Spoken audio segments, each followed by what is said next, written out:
Alors la vidéo qu'on va présenter maintenant, c'est une vidéo qui entre dans le thème des complexes, et l'objectif de cette vidéo, c'est de rappeler les formules de multiplicativité de la forme trigonométrique et d'essayer de les utiliser concrètement pour déterminer par exemple la forme trigonométrique de ce nombre complexe-là.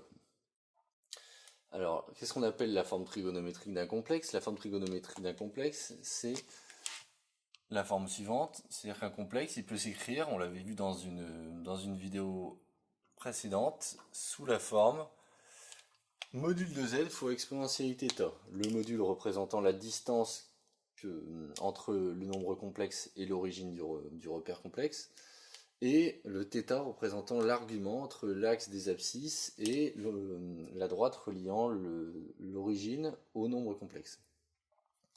Et exponentialité θ, c'était quelque chose qu'on avait défini comme cosinus θ plus i sinus θ. Exponentialité θ, c'est cosinus θ plus i sinus θ.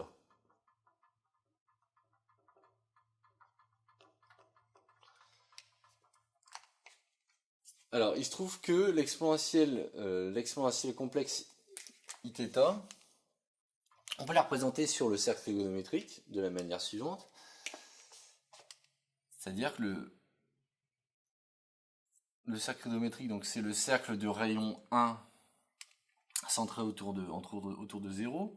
On a vu que l'abscisse de ce cercle, c'est le cosinus de θ. Ça, c'est quelque chose qu'on obtient aisément en appliquant simplement le fait que le cosinus est le côté adjacent sur l'hypoténuse. Et on a également vu que sinus de θ en fait correspond à la longueur, enfin à cette longueur-là, sachant que sinus de θ c'est le côté opposé sur l'hypoténuse. Étant dans le repère complexe, en fait, ce nombre-là, c'est le nombre d'affixes i sinus θ. Bon. Et donc, le nombre exponentialité θ qui est cos θ plus i sinus θ correspond en fait au nombre complexe qui est ici, cos θ plus i sinus θ, donc exponentialité θ, c'est ça. Donc, une première remarque, en fait, remarque géométrique, qu'est-ce qu'on a fait lorsqu'on a tracé exponentialité θ, lorsqu'on a utilisé exponentialité θ? En fait, exponentialité θ, c'est rien d'autre que faire une rotation d'angle θ à partir du point 1. On a pris le point 1, si on multiplie par exponentialité θ, fois exponentialité θ revient finalement à faire une rotation d'angle θ. Voilà. Alors partant de ce constat, on va essayer de regarder un peu ce que donne, enfin de rappeler en fait la formule fondamentale qui est sous-jacente à la multiplicativité de la forme trigonométrique, qui est en fait quelque chose de connu sur la fonction exponentielle réelle, mais qui en fait se généralise à l'exponentielle complexe, qui est la formule suivante, que si on se donne donc θ et θ', deux angles qui sont réels tous les deux, donc le couple θ θ' est dans R2, en fait exponentielle de iθ fois exponentielle de iθ', c'est rien d'autre que exponentielle de iθ plus iθ'. Exponentielle de a plus b, c'est exponentielle de a fois exponentielle de b, comme dans les réels, c'est-à-dire en fait exponentielle de i facteur de θ plus θ'. Bon, est-ce que géométriquement cette identité a un sens? En fait, on va voir que oui, puisque si on reprend le même principe que ce que je viens d'évoquer, le même principe géométrique, multiplié par exponentielle θ revient à faire une rotation d'angle θ. Si on multiplie maintenant exponentielle θ par exponentielle θ', en fait, ça revient à refaire une rotation à partir de exponentielle θ, mais cette fois-ci d'angle θ'. Traçons par exemple cette rotation.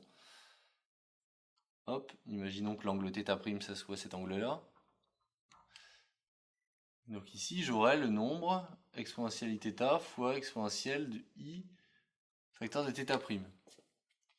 Bon, à quoi ça correspond de faire ça en fait géométriquement? Ça correspond à faire une rotation d'angle θ plus θ'.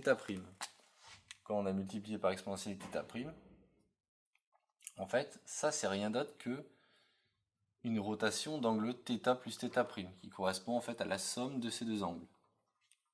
Donc cette relation exponentielle, en fait, elle a une interprétation géométrique toute simple sur le cercle trigonométrique.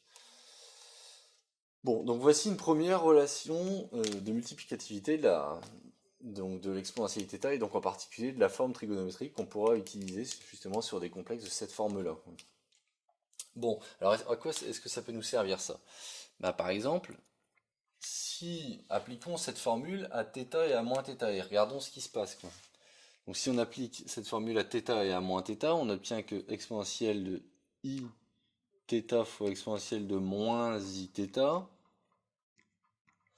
en fait, c'est rien d'autre que exponentielle de i θ moins θ.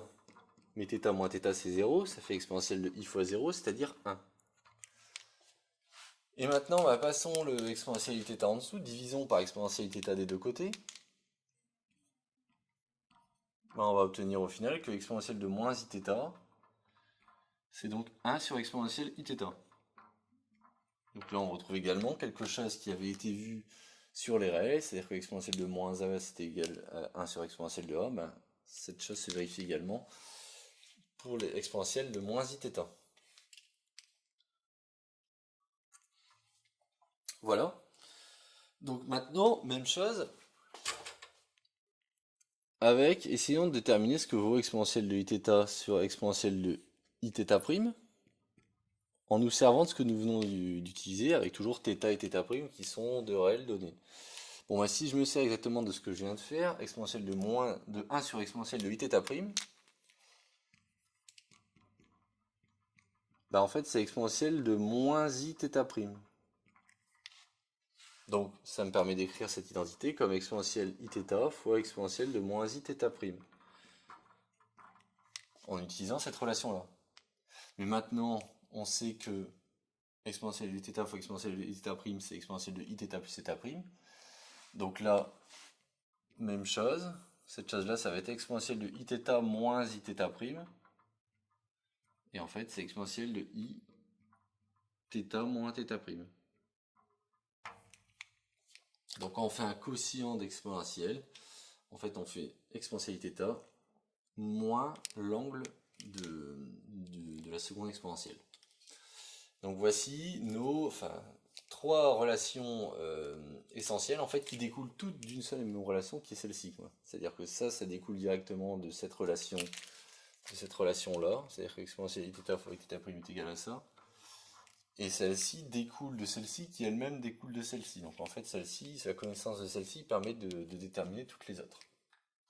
Bon, alors en quoi est-ce que ça peut nous être utile? Pour l'application qui est formulée ici, qui consiste à trouver la forme trigonométrique d'un complexe qui est sous la forme par exemple d'un quotient. Ça pourrait marcher aussi pour les produits, peu importe.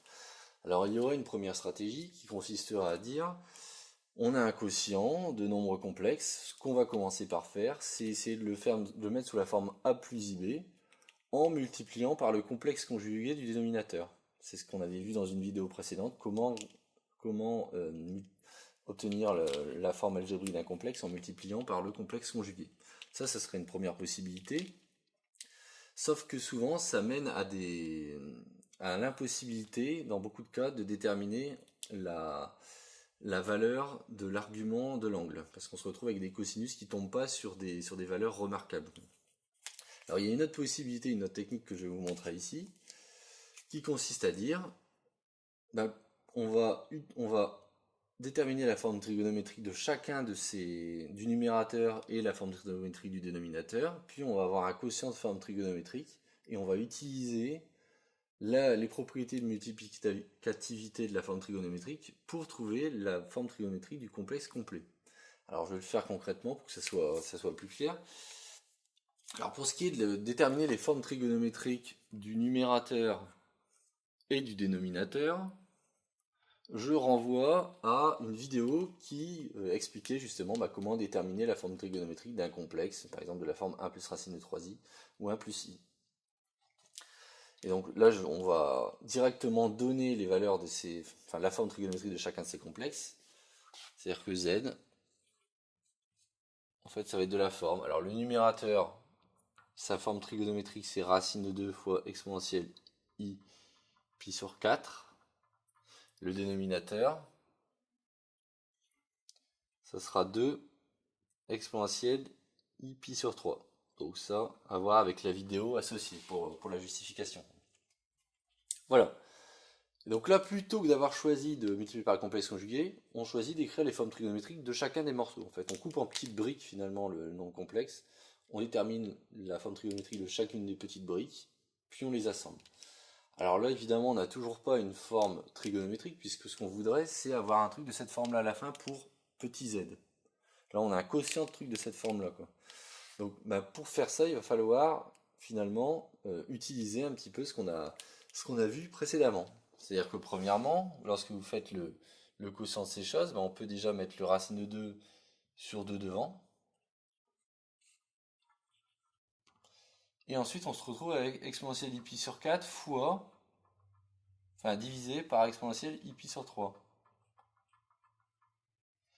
Bon, bah, exponentielle i pi sur 4 sur exponentielle i pi sur 3, ça rentre exactement dans le cadre qui est ici. Et donc on va pouvoir utiliser la formule qui nous dit que exponentielle i pi sur 4 sur exponentielle i pi sur 3, c'est rien d'autre que exponentielle i de pi sur 4, parce que le pi sur 4, c'est le θ, et le pi sur 3, c'est le θ'. Donc on se retrouve avec θ moins θ' qui vaut pi sur 3.